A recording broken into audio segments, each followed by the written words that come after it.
I remember the moment everything changed.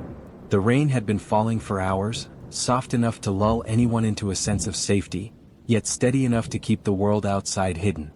I was alone, or at least, I believed I was, until I saw the shape standing just beyond the window, motionless as though it had been waiting for me all along. Looking back now, I realized that was the first sign.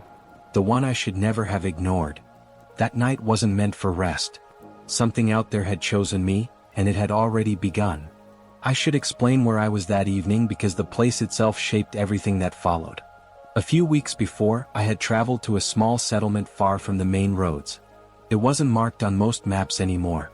My mother grew up there, and before she passed, she asked me to visit the old house and take whatever I felt belonged to our family. The house sat at the edge of a wide stretch of forest, one of those places where the trees stand so tightly together that even daylight feels pressed down. The roof sagged on one side, and the steps complained under my weight the moment I arrived. There was no electricity, just a kerosene lamp I found inside, its glass smoked on the top from years of use. The rain had begun shortly before dusk, the kind that seems to settle over a place rather than fall. It muted every sound except my own footsteps. Even inside the house, the water dripping through the old gutter felt close, almost inside the room with me. I came with the intention of staying only one night, long enough to gather the things she wanted me to keep. A wooden chest, a few photographs, and a notebook she always hid from us when we were children. I didn't expect anything unusual. The place was empty, and I told myself the stillness was natural. But from the very beginning, something felt out of rhythm. As I walked through the corridor, a faint movement caught the edge of my vision, just a shift in the shadows beside the doorway. I stopped, waiting for my eyes to adjust, listening through the rain for any sound that didn't belong. Nothing came. The room was silent except for the soft tapping of water against the window. I told myself it was the lamp casting uneven light. Yet the feeling lingered, rising gently, the way a thought forms before you understand what it means. The first real sign arrived when I pushed open my mother's old room. The door moved easily, too easily for wood that had swollen from the rain. Inside, the air felt colder than the rest of the house, as though it had been shut away from warmth for much longer than the others. The photographs were still on the wall, but one of them had fallen face down and the nail above it was clean. No dust, no mark, nothing to show it had recently slipped. I picked it up, expecting to see my mother as a child, but the picture was blank. The surface had turned white, as though the image had been washed out by time or something else. That was when I realized the house had been waiting. And whatever I had seen by the window earlier, I wasn't certain it had stayed outside. I set the blank photograph on the table beside the lamp, thinking I would look at it again later. The rain outside had grown steadier, pushing a faint mist across the wooden window frames. Every few minutes, the wind pressed against the house, giving the old boards a long, tired sigh. I told myself it was just an unfamiliar place stirring old memories, but as I continued through the rooms, the feeling that something was slightly out of order became harder to dismiss. In the sitting room, one of the chairs had been pulled away from the small round table. I hadn't touched anything yet, not even the dust on the shelves, but the chair stood as though someone had sat there recently and left in a hurry. The seat was dry, untouched by any leak from the roof, which meant it had been moved after the rain began. I bent down to examine the floor. The wooden boards carried faint marks, lines as though the legs had been dragged. They led toward the hallway where I'd thought I saw movement earlier. I straightened slowly, listening again. There was nothing human in the house with me. I was sure of that. Yet there was a brief moment, just a breath, when I felt as though someone had stepped out of the room before I arrived, leaving behind the faintest trace of their presence. I checked the kitchen next. The cupboards were still closed, the clay pots untouched, but something hung in the air. It was a smell I remembered faintly from childhood visits, a mixture of dried herbs and the faint smoke of the lamp my grandmother used to light during heavy storms.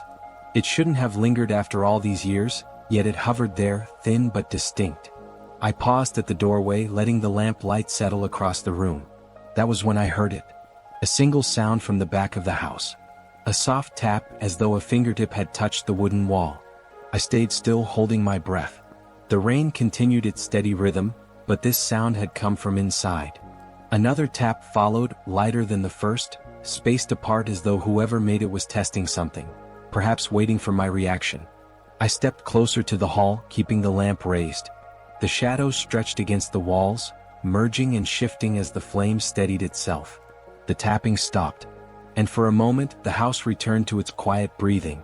I convinced myself it might be water slipping through a crack, but the sound had been too deliberate, the kind that carries intention behind it. I moved toward the back room, placing each step carefully. Halfway there, I noticed something on the floor, marks in the dust that had not been there earlier. They were shaped like prints, but uneven, as though the weight had not been placed by a full foot.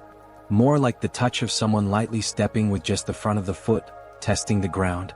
The trail led toward the far wall. Then it simply ended. The room had only one door. No windows low to the floor. No places where someone could have hidden. Just those faint impressions and then nothing. Rain muffled the rest of the world, leaving me with the quiet inside my own chest. And as I stood there, trying to understand what I was seeing, I felt a shift in the air, barely noticeable, but clear enough to tell me that whatever had moved through that room was still somewhere nearby. I left the back room slowly, keeping the lamp lifted as though that small circle of light could guarantee anything. The house had grown quieter, the kind of quiet that feels aware of itself. The rain continued its steady pattern on the roof, but the rhythm no longer felt distant. It pressed closer, as if the storm had settled around the house with a purpose. I returned to the corridor where my mother once kept her old woven baskets. One of them, one I hadn't noticed earlier, was sitting open on the floor. Its lid leaned against the wall. Inside were dried leaves arranged in a pattern I didn't recognize, almost like someone had set them there recently. They hadn't crumbled and the colors were still sharp. Leaves don't stay that way after being stored for years. I crouched and reached toward them, but before I touched anything, something faint shifted in the air again. A soft movement, almost like the brush of fabric against a doorway. I looked up quickly, expecting to see someone standing at the end of the hall, but there was only the stretch of shadows meeting the dim light of the lamp. I stood and backed away, leaving the basket exactly as it was.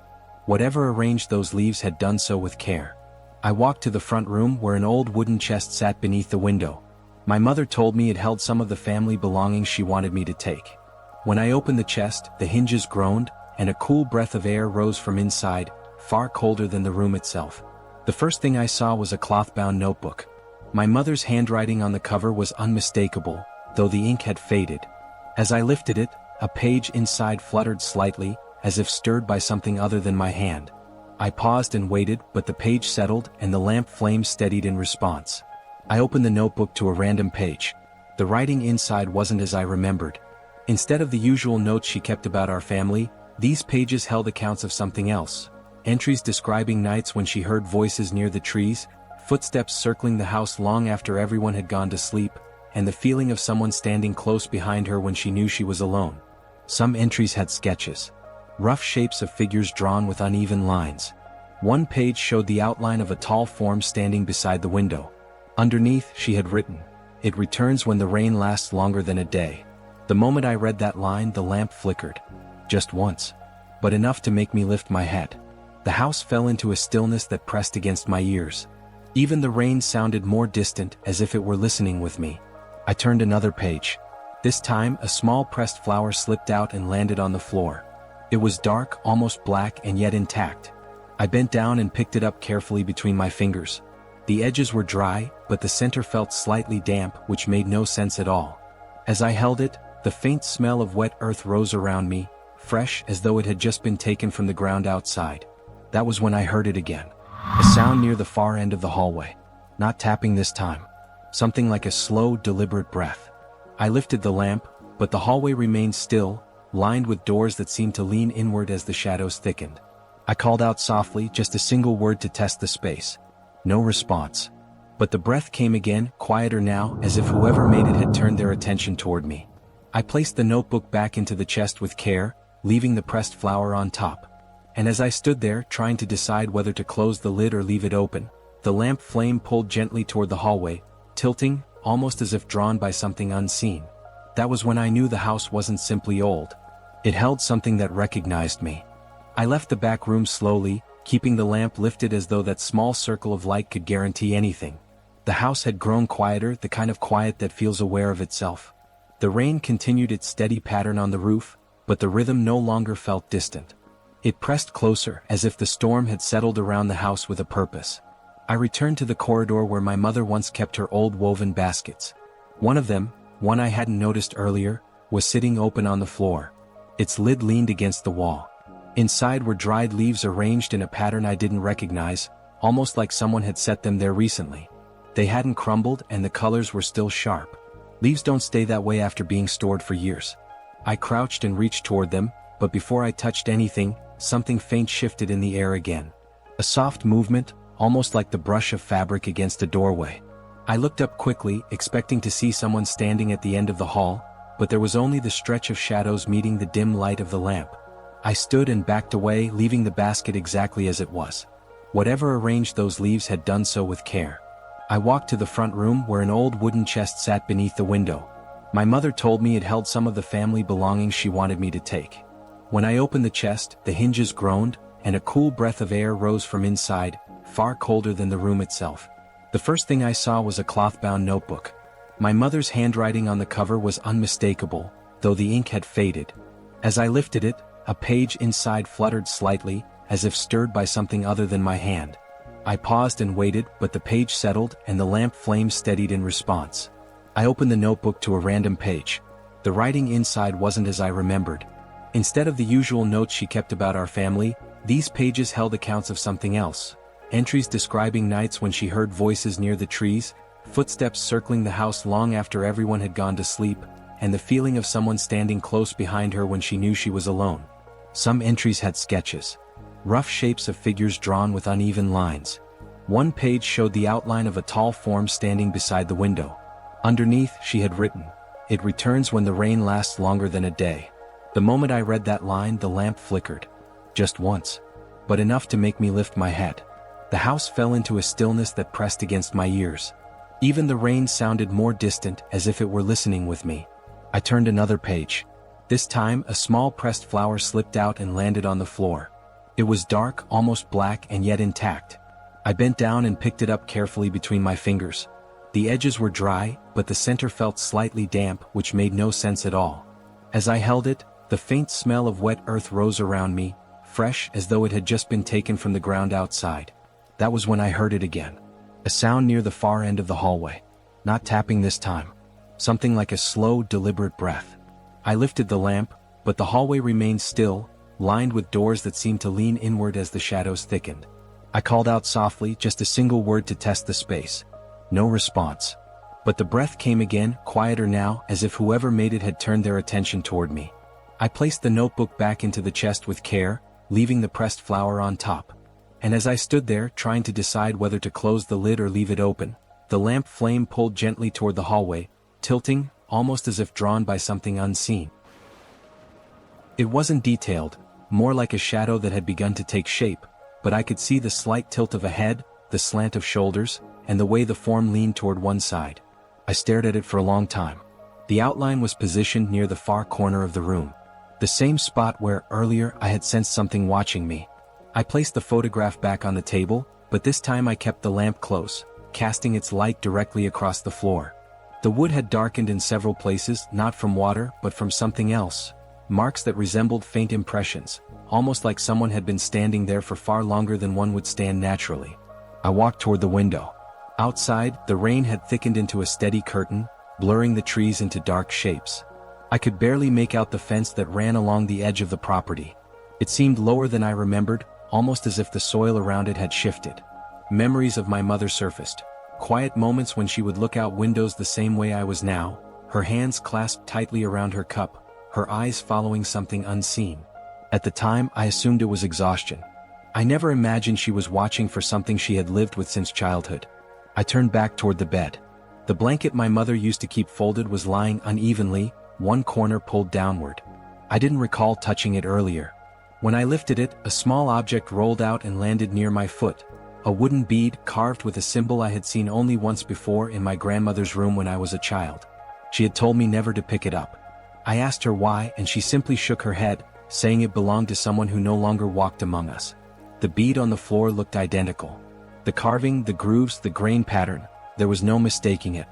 I reached for it out of instinct but stopped halfway. The air around the bead felt different, as if the room tightened in quiet anticipation.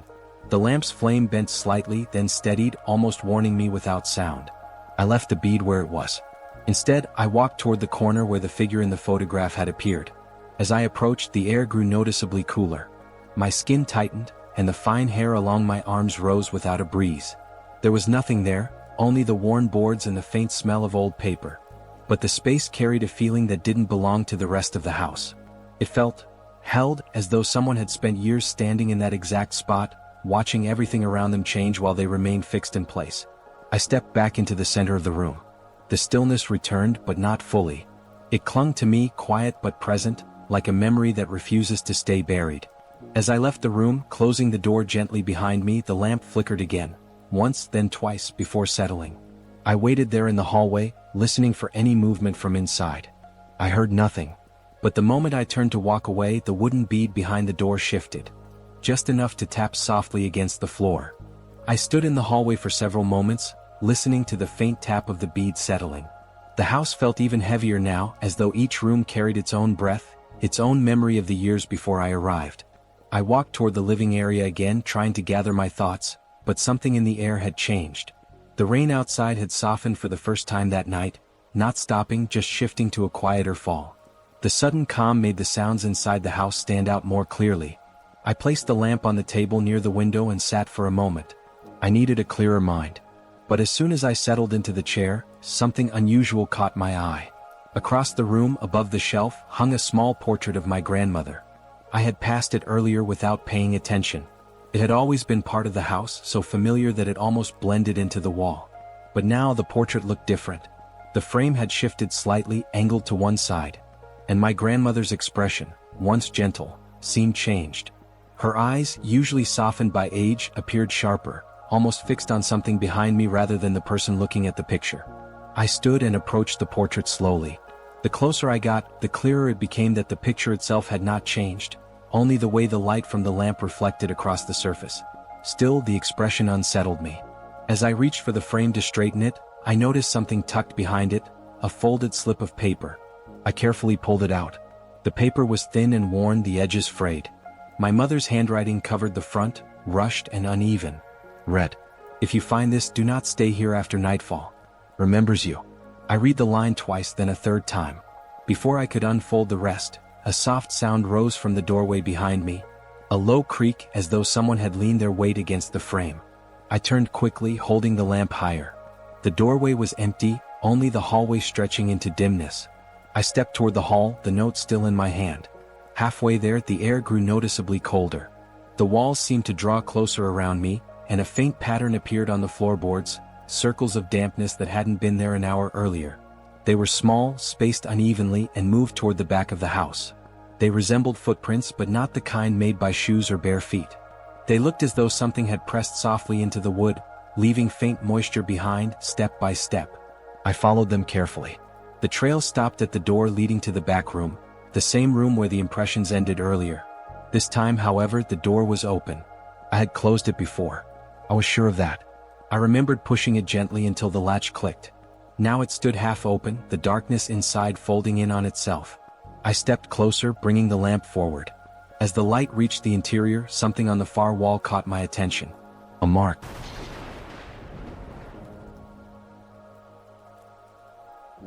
It formed a shape, not quite a symbol, not quite writing, something in between. I leaned in to study it, and that was when the twist revealed itself. There was a second mark beside it. Smaller. A child's height. Drawn with the same dark material. I stepped back, my breath steady but heavy. These markings weren't old. The wood was too clean around them. The lines looked fresh, as though made within the hour. I turned to leave the room but stopped.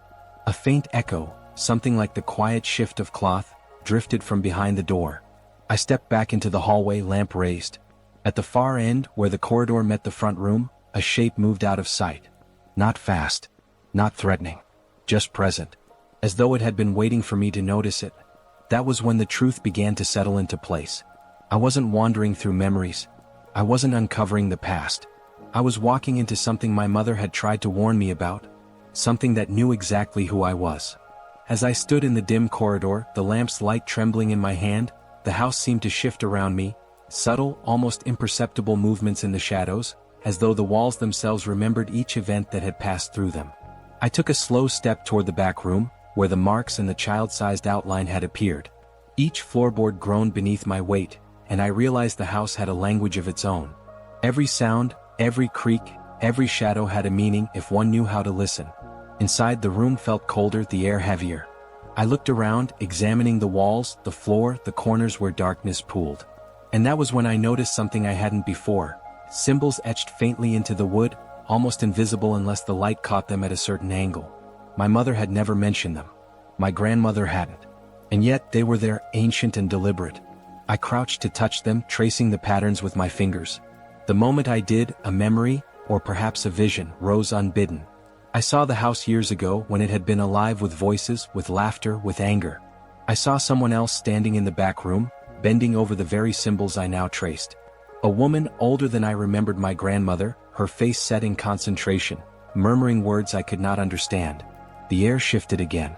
I felt a breath brush my neck. Not wind, not human, something else. My lamp wavered, and the flame bent toward the center of the room as if pulled by an invisible hand.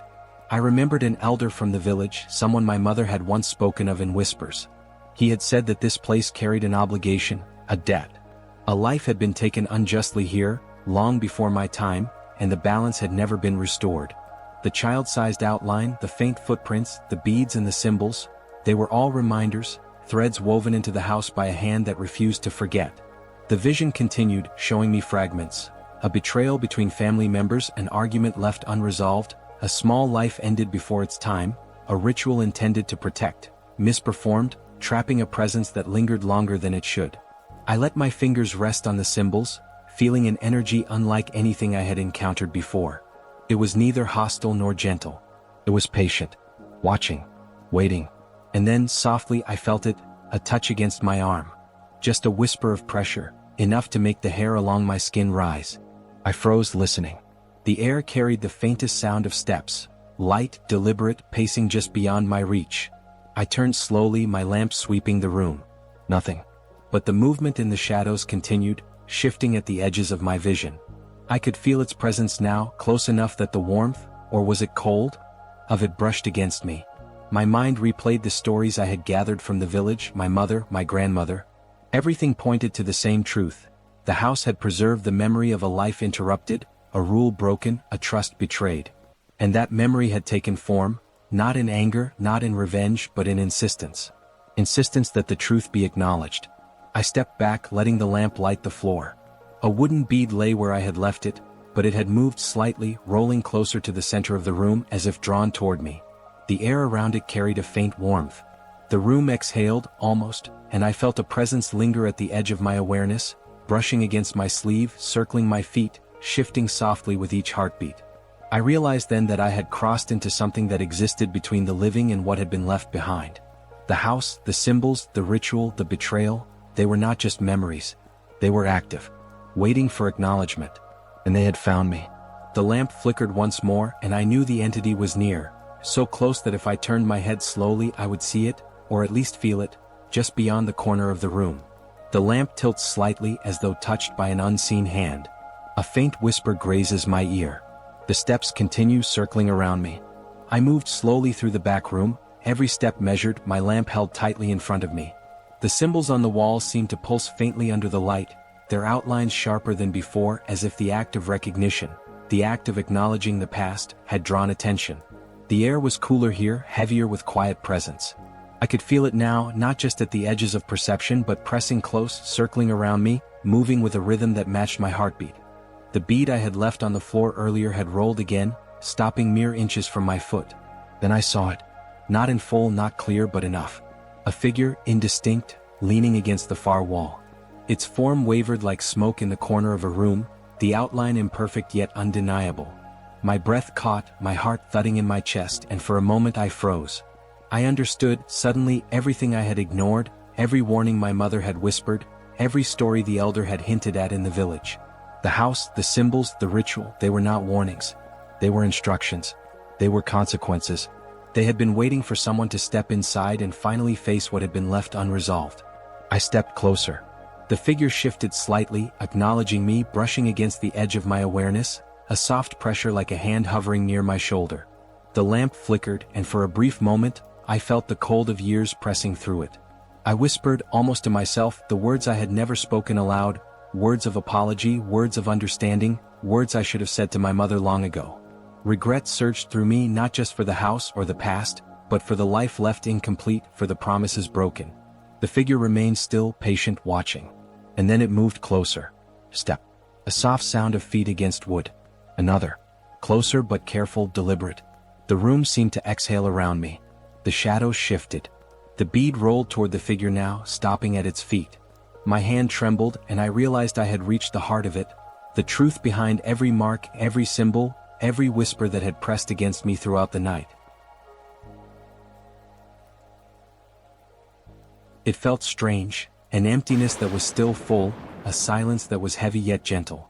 I thought about everything I had seen tonight, the symbols, the bead, the figure, the faint pressure of presence against my skin. And I realized that some things do not end simply because we want them to. They remain, not for vengeance, not for punishment, but for memory. The house, the spirit, the story, all of it lingered. And somehow I carried it with me now, quietly pressing against my thoughts, reminding me that the past, even when acknowledged, leaves traces. Outside, the rain continued its unbroken pattern. Each drop tapped against the roof in a rhythm that seemed unchanged by the events inside. And yet, I could feel the difference. The rain sounded aware, somehow, like it remembered the night's passage in a way I could not fully comprehend. I thought about what I had done, the promises I had broken, the apologies I had never spoken. I wondered, what would you have done in my place? Could you have faced it all, the echoes of someone who had waited years for recognition?